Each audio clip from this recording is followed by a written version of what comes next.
Koneksi antar materi modul 3.2 Pemimpin dalam pengelolaan sumber daya. Saya, CGP Angkatan 5, Endah Martiatun Wijaya dari SD Negeri 1 Gunung Lurah dengan fasilitator Bapak Supardan dan pengajar praktik Bapak Anas Saiful Bahtiar.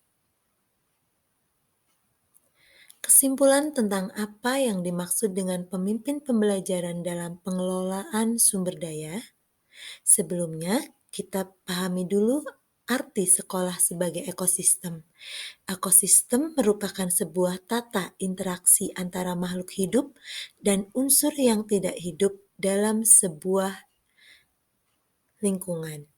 Jika diibaratkan sebagai sebuah ekosistem, sekolah adalah sebuah bentuk interaksi antara faktor biotik atau unsur hidup dan abiotik unsur yang tidak hidup.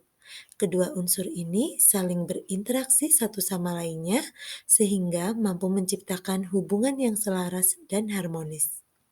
Faktor biotik di sekolah antara lain murid, kepala sekolah, guru, staf atau tenaga kependidikan, pengawas sekolah, orang tua, masyarakat sekitar sekolah, dinas terkait, dan pemerintah daerah.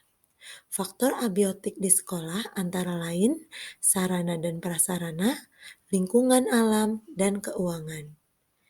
Nah, dapat diambil kesimpulan, guru sebagai faktor biotik pada ekosistem sekolah, maka berperan sebagai pemimpin pembelajaran dalam pengelolaan sumber daya.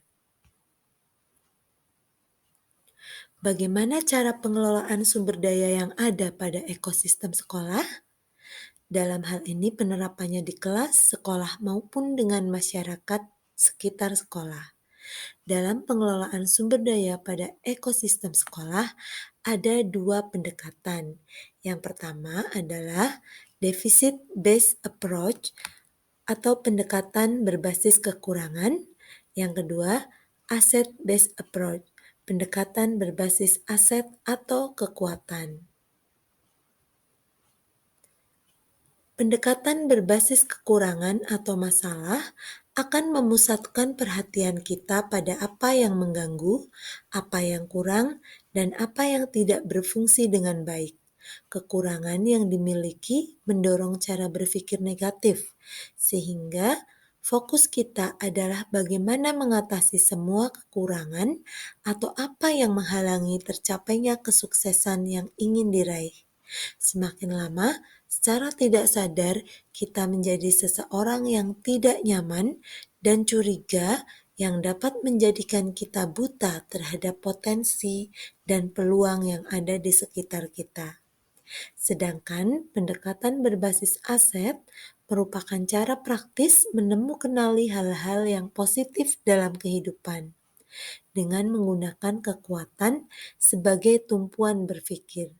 Kita diajak untuk memusatkan perhatian pada apa yang berjalan dengan baik, yang menjadi inspirasi, yang menjadi kekuatan ataupun potensi yang positif. Pengelolaan sumber daya yang tepat akan membantu proses pembelajaran murid menjadi lebih berkualitas. Pengelolaan sumber daya dengan pendekatan ABCD atau Asset Based Community Development disebut dengan pengembangan komunitas berbasis aset atau PKBA. Pendekatan PKBA ini berfokus pada potensi aset atau sumber daya yang dimiliki oleh sebuah komunitas.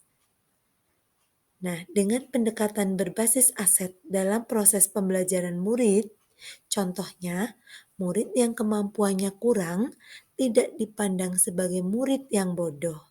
Namun, kita sebagai guru dalam memimpin pembelajaran harus dapat mengembangkan aset lain yang dimiliki dari murid tersebut.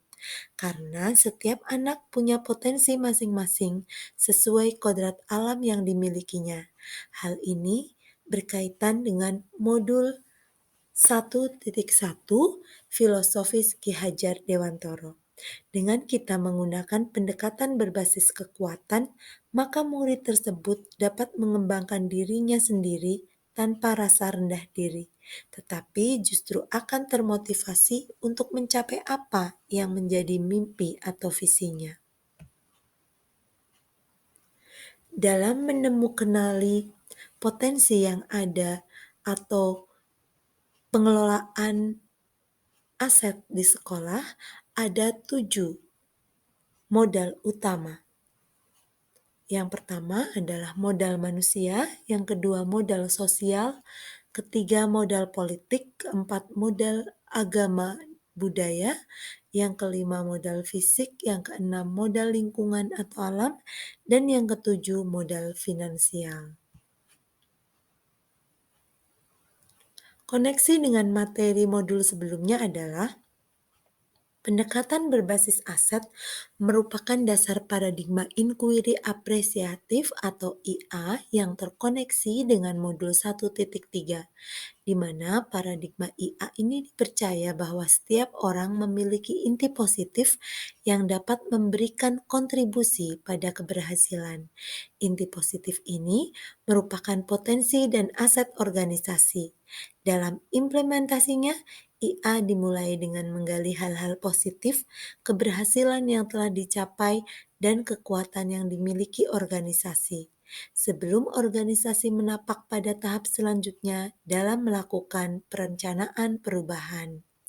Menurut Coperider and Whitney, inquiry apresiatif adalah suatu filosofi landasan berpikir yang berfokus pada upaya kolaboratif menemukan hal positif dalam diri seseorang, organisasi, dan dunia sekitarnya, baik dari masa lalu, masa kini, maupun masa depan.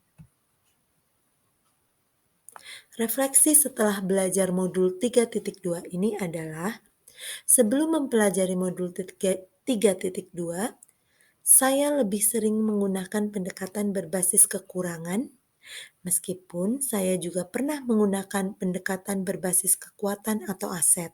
Setelah mempelajari modul 3.2, saya lebih memahami jika pendekatan berbasis aset atau kekuatan akan membawa kita berpikir positif untuk mencapai visi atau tujuan dengan modal aset yang ada, sehingga tidak tergantung mengharapkan bantuan.